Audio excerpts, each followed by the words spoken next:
एक जंगल में टूनी चिड़िया अपनी बेटी गुड़िया के साथ एक छोटे से घर में रहा करती थी। अरे गुड़िया बेटी, मैं जंगल से कुछ खाने के लिए लेने जा रही हूँ। तुम कहीं जाना नहीं, घर में ही रहना। मम्मा, आप अकेली कितनी मेहनत करती हो। आज तो मैं भी खाना लेने आपके साथ चलूँगी। नहीं बेटा, बाहर बहुत ज़्यादा धूप है, तुम घर पर ही रहो।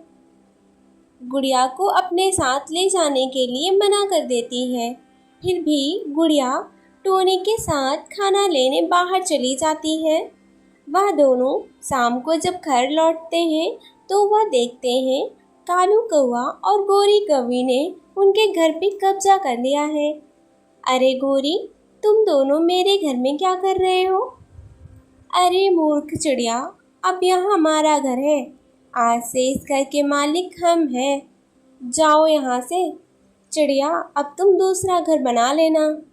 आप दोनों क्या कह रहे हो, यह घर मेरा है और आप दोनों इतने आलसी हो गए हो कि अपना घर भी नहीं बना सकते।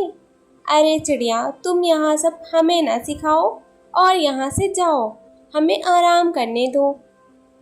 बेचारी चिड़िया परेशान हो जाती है और वहाँ से चली जाती है। अब मैं क्या करूं? बारिश का मौसम आने वाला है और मेरे पास तो घर भी नहीं है। चिड़िया बड़ी मेहनत से एक छोटा सा घर बनाती है। कुछ दिन बीत जाते हैं और फिर जंगल में बारिश शुरू हो जाती है। बारिश इतनी तेज थी कि रुकने का ठिकाना नहीं था। सारे पक्षी अपने अपने घरों में बैठकर बारिश रुकने का इंतजार कर रहे थे। बारिश के साथ साथ बहुत तेज हवा भी चल रही है। हवा इतनी ज़्यादा तेज थी कि सारे पक्षियों के घोंसले टूटने लगते हैं। गोरी, तुम्हें कोई फिक्र है कि नहीं? सारे पक्षियों के घर टूटने लगे हैं और हमारा भी घर ज़्यादा मजबूत नहीं है। चलो हम घर से बाहर निकल जाते हैं।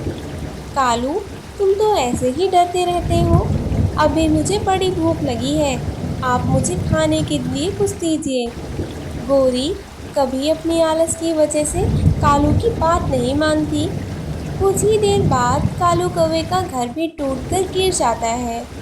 वह दोनों बहुत परेशान हो जाते हैं। इधर उधर आवाज़ भी लगाते हैं पर वहाँ कोई नहीं था।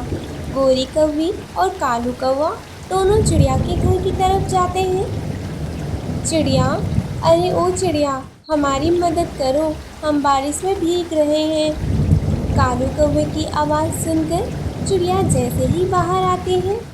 क्या हुआ कालू भैया? और गोरी कौवी टूनी चिड़िया को सारी बातें बताती है। कोई बात नहीं, जब तक बारिश हो रही है आप मेरे घर में रह सकते हैं। टूनी चिड़िया ने सभी पक्षियों को अपने घर में रहने के लिए जगह दी। हमें माफ़ कर दो छोटी चिड़िया, हमने तुम्हारे साथ बहुत गलत किया है। हमें ऐसा नहीं करना चाहिए।